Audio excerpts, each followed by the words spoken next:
Ayan guys, hello. Mayroon po tayong pag-uusapan ngayon dahil may mga katanungan ng ibang mga follow up users regarding po sa mga um, ah, diamond lock sa kanilang mga savings or diamond earning.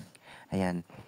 Ito po yung possible reason kung bakit nagkakaroon tayo ng diamonds lock. Ayan. Pero bago natin pag-usapan yan, ano ba yung nakalagay dyan sa diamond lock? So, basahin muna natin kung ano yung note dyan. Pindutin natin yung question mark. Ayan. Sabi niya, Diamonds Lock. Number 1, lock host salary.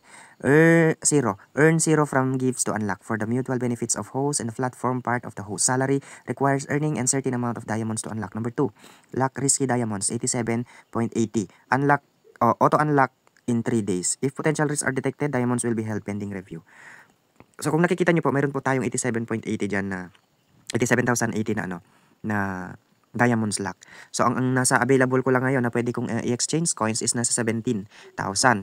Ayan, pero pag nabuo yan, na unlock yan, ang total diamonds ko is 104,813. Ayan. So ano yung possible na reason yan? Una, yung coins kasi na binili nila or i-trade nila sa'yo is dito nang galing sa top up. Ayan, binili po nila through GPay or through credit. So kailangan po munang i-review or i-confirm ni Bolo App kung dumaan ba sa legal way yung pagbili ng coins.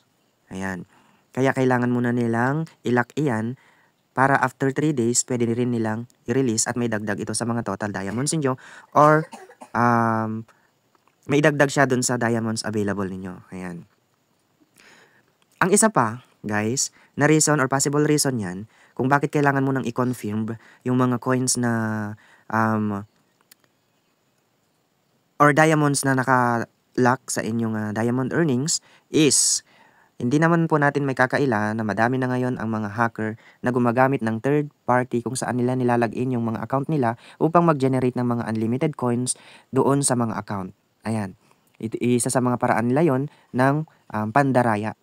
So kailangan muna ni Bolo App na i-confirm ang mga coins na yan na galing sa mga top up kung dumaan ba ito sa legal way, nabili ba ito sa tamang paraan, at ginamit ito sa tamang pamamaraan.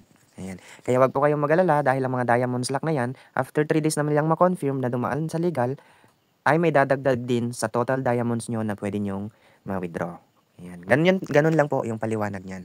At sana po, wag po kayong mag-alala na mawawala yung mga diamonds na yan dahil may dadagdag din dyan sa total diamonds nyo once na na-confirm na dumaan sa legal after 3 days.